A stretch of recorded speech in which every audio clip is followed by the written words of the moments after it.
You now have all the steps. If you watched our episode 1, 2, and 3 of how to create a podcast, you have all the steps. You're ready to create your podcast. You should have all your systems set up. You should have your questions kind of figured out, and you should have invited a couple guests. Well, what are you waiting for? Now we got to record the thing. You ready? Let's go. Hey, I'm Janet from Future Ready Consulting, and I just spent the last 6 months or so prepping and recording my new podcast that I launched at the beginning of the year. It's called Journey to Impact. I hope you'll check it out on this YouTube channel or your favorite podcast stations. But if you've been thinking about starting that podcast, hopefully you've already looked at part 1, part 2, and part 3 of my masterclass on how to create a podcast. I am taking you through the exact steps that I documented in how I set up my podcast. And one of the main things I did, which I'm super happy about, is I used StreamYard and I looked at all the different platforms. I will tell you, I saw the people with the popular kind of podcasts out there, and I kicked the tires on a lot of things, but I like StreamYard. Let's take a look at StreamYard. All right, here is StreamYard, and this is the front page before you log in. StreamYard can be used to live stream, which I also love to use it for, or you can use it as a recording tool, which I use it for, not for these recordings, but for my podcast recordings. Why? Well, let's look at some of the features. It makes it super easy for you to have one person on at a time, two people on at a time. As you see in this motion that we're watching now, you can have slides. You can have people commenting if you're doing a live stream. You can be on by yourself. And you can isolate it so you invite the guests you want to be on and everyone else watches from afar if you're doing a live stream, or you just record it. It makes it easy to put titles for people's names and the jobs that they do. You'll see that on my podcast. You can create brand colors, banners. Now, the free version you can't do as much with, but it doesn't cost that much a month to add the branding and some of these other features, overlays, timers, all of the things.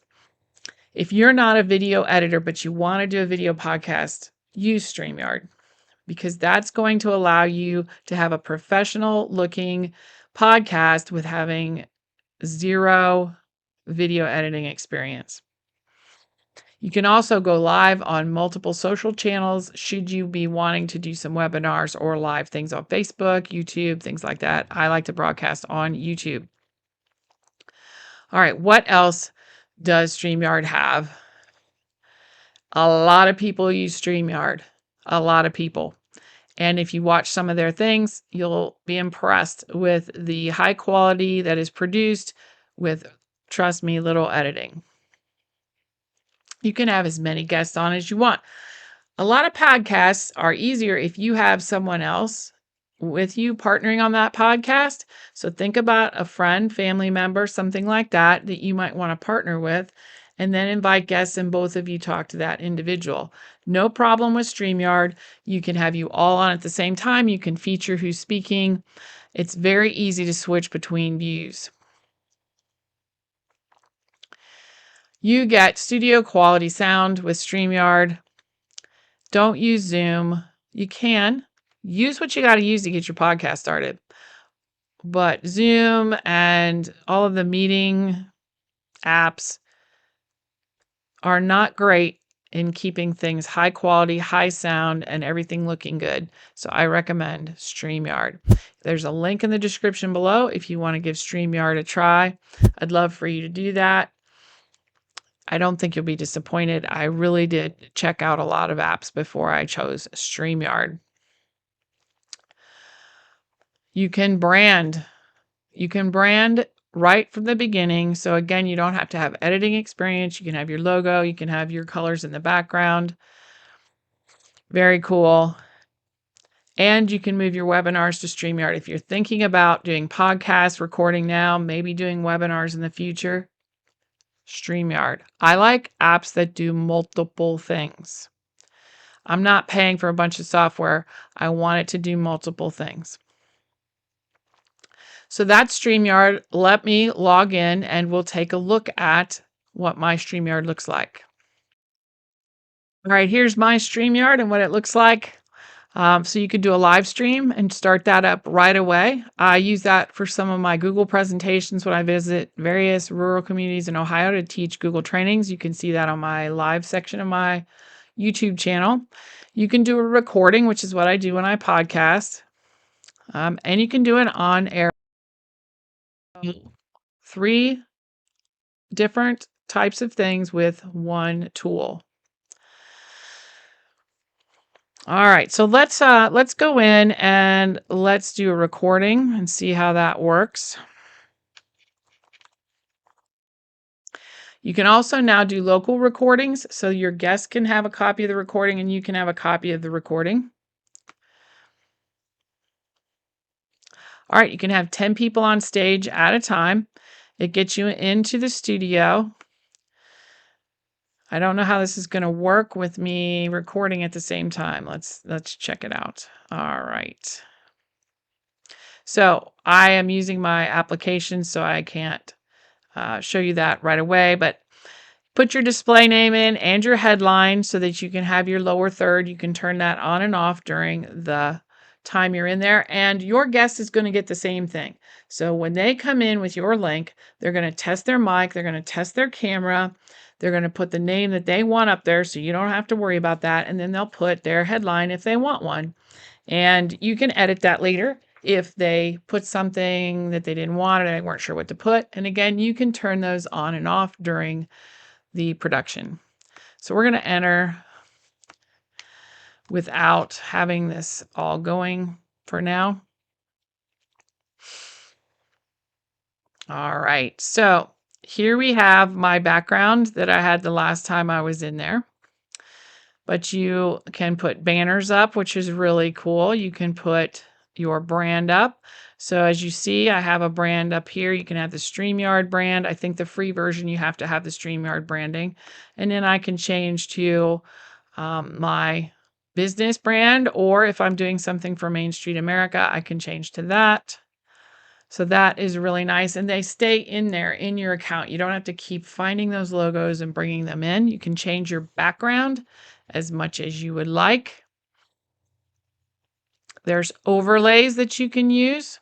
There's a StreamYard overlay. So you show it, then you can hide it.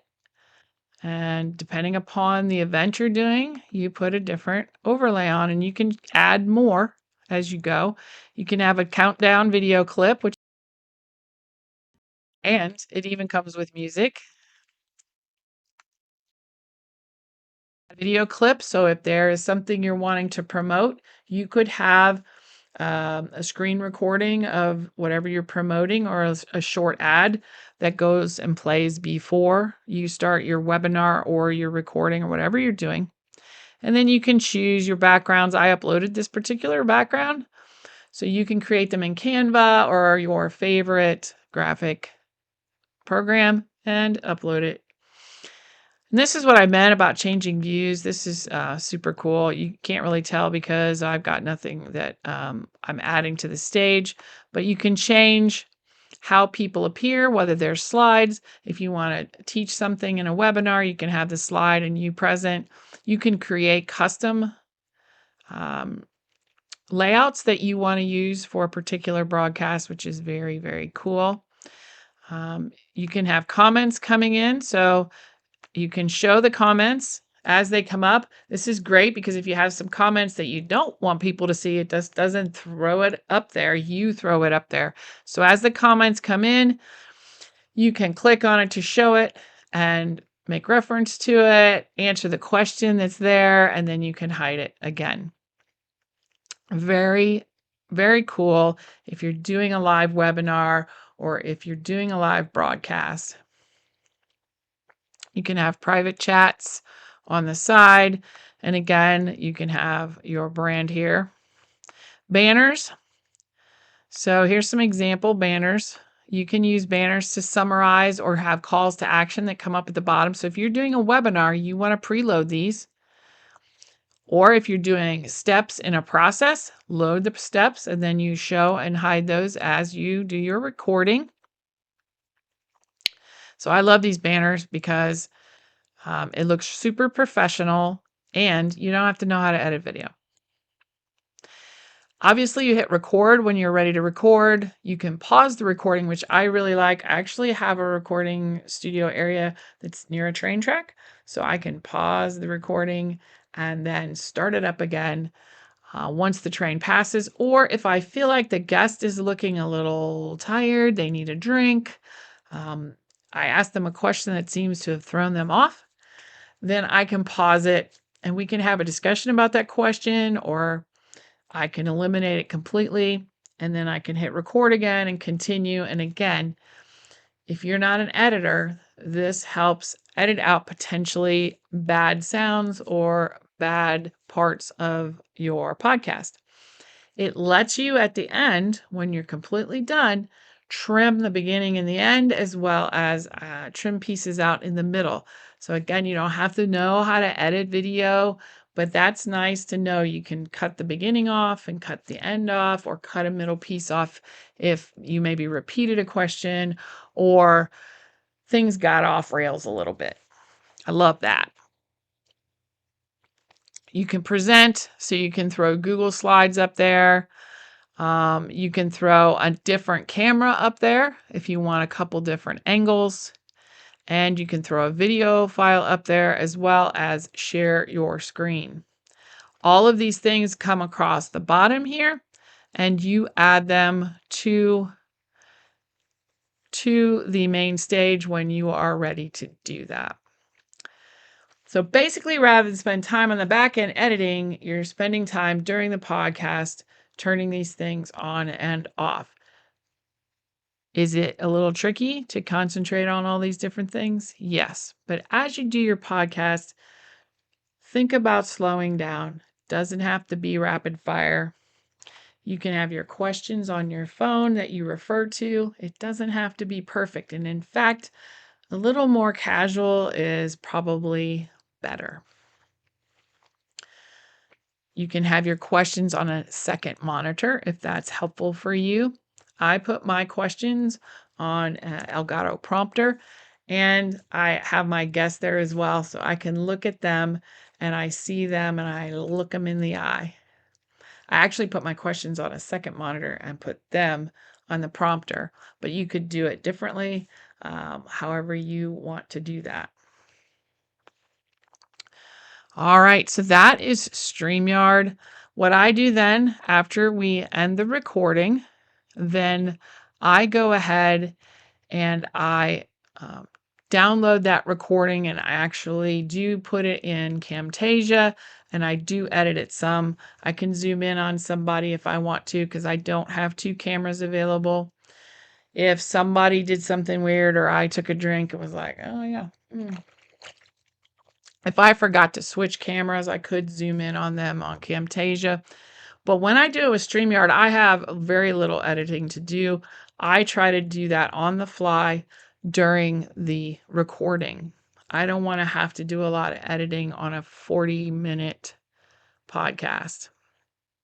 The ones I do in person live take a lot more editing and time than the ones I do in StreamYard. When you are done, you leave the studio. If you forgot to invite somebody or your guest said, wait, I have someone else I want to join, you can invite them here. They can't just join. You're not going to have weird people popping in like sometimes you have with Zoom or things like that. All right, let's leave the studio now. Everything is kept in a library, so you can go back to it later. You can attach destinations. So I have Facebook and YouTube. My Facebook's not attached right now, but you can broadcast to Facebook, YouTube. At some point, I'd like to live cast to LinkedIn, but you have to have a certain number of followers to do that. And then you can have members of your team. You can refer people to Stream in the link in the description below. So I hope you'll support me if you would like to try out StreamYard. It does not change the freeness for you or anything that you do moving forward. And you have team settings. I do have a paid version because I want to be able to brand my StreamYard and be able to use all of those features, but it is not a great expense, especially if you are devoted and dedicated to producing this podcast, which I think you are. You want something easy, no editing needed, that you can get your guests in pretty easily and they feel comfortable in. And you won't have to do any editing, but still look like you're a professional podcaster. All right. So give StreamYard a try. Really like it. Okay. I think you're ready to go. You have the steps in how to invite guests and how to prepare them for your podcast. We did that in the last episode. Now you know what software I use, which is StreamYard. You can also download the audio from StreamYard separately. So you'll want to download the audio separately and then use a podcasting RSS system to then re-upload that. And I'll show you what I use. I use podcasters.spotify.com. All right, Spotify for podcasters is what I use. You upload your audio file to Spotify for podcasters or whatever syndication system you'd like to use. Upload it there. All right. And then you will give you an RSS feed and give you steps to submit to all your favorite podcasting applications. Then in the future, you'll upload it to Spotify for podcasters only, and it will send it out to all the other feeds. You'll have an RSS feed that you can then put anywhere you want on your website or wherever. So if you look at our website, Future Ready Consulting, you will see the newest episode pop up from the RSS feed on our website. I don't have to do that. I don't ever have to change that. It just comes through for me, which is fantastic. The more you automate this process, the more likely you are to make more. And then you can send these links out. So you'll need a square podcast cover for all of your audio podcast systems. If you're going to go to the trouble to create audio, video podcasts, please download the audio and use the audio out on all your favorite podcasting apps because you'll be more likely to get found that way. Yes, they will miss the video part of it, but then they'll at least get to hear the conversation you have with all your great guests. Keep in mind that some people cannot see what you are doing, so you do want to repeat any steps or anything that appears on the screen because they cannot see that. I hope this helps. I hope you're now able to set up your podcast. If you want to skip the video part, record your podcast, download the audio, and put it up in one of these tools. I appreciate you watching. Let me know if you need any help getting your podcast started. Hey, in the description or in the comments below, post your podcast links. If you got through all 4 of these episodes about podcasting, please put the link below. Let's advertise your podcast and get people to watch it. I would love to go listen to it. I appreciate you. Go out and ask those guests and start creating your podcast. As always, subscribe, check out our podcast, and remember, without impact, it doesn't matter. Thank you. Have a great day.